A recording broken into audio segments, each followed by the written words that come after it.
বাংলাদেশের ঐতিহ্য, কারুশিল্প আর রাজকীয় রূপ বিশ্বমঞ্চে নতুনভাবে আলো ছড়ালো। মিস ইউনিভার্স মঞ্চে বাংলাদেশের গর্ব তানজিয়া জামান মিথিলা যেভাবে তুলে ধরলেন আমাদের প্রাচীন জামদানি শিল্প, তা সত্যিই প্রশংসনীয়। মিথিলা এই প্রতিযোগিতার অন্যতম আকর্ষণ ছিলেন তার পোশাক নির্বাচন। তিনি বেছে নিয়েছেন রাজকীয় জামদানি শাড়ি, যা শুধু একটি পোশাক নয়, বরং বাংলাদেশের ঐতিহ্য, ইতিহাস ও বিলাসিতা সবকিছুর এক অপূর্ব সমন্বয়। নিজের অনুভূতি জানাতে সামাজিক মাধ্যমে মিথিলা লেখেন, জাতীয় পোশাকটি সজ্জিত হয়েছে একটি রাজকীয় জামদানি শাড়িতে, যা বাংলাদেশের রাজকীয় ঐতিহ্যের এক জীবন্ত উত্তরাধিকার।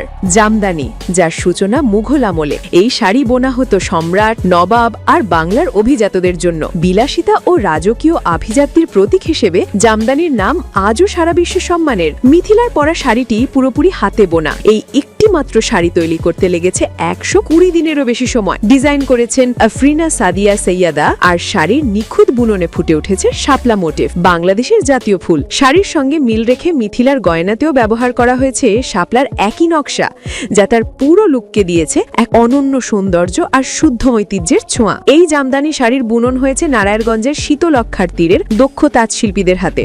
ব্যবহার করা হয়েছে উচ্চমানের সুতির তন্তু আর স্বর্ণালী জরি ডিটেলস, যা শাড়িটিকে দিয়েছে আরও ঝলমলে, আরও টেকসই এক রাজকীয় রূপ। মিথিলার মাধ্যমে শুধু একটি শাড়ি নয়, বাংলাদেশের শতাব্দী প্রাচীন শিল্পকলা, রাজকীয় ঐতিহ্য এবং তাঁত শিল্পীদের অদম্য নিষ্ঠা বিশ্ব দরবারে উজ্জ্বলভাবে উঠে এসেছে। এটাই বাংলাদেশের সৌন্দর্য, ঐতিহ্য আর আধুনিকতার মেলবন্ধনে তৈরি এক আলোজয়ী পরিচয়। তানজিয়া জামান মিথিলা সেটি প্রমাণ করলেন মিস ইউনিভার্সের মঞ্চে।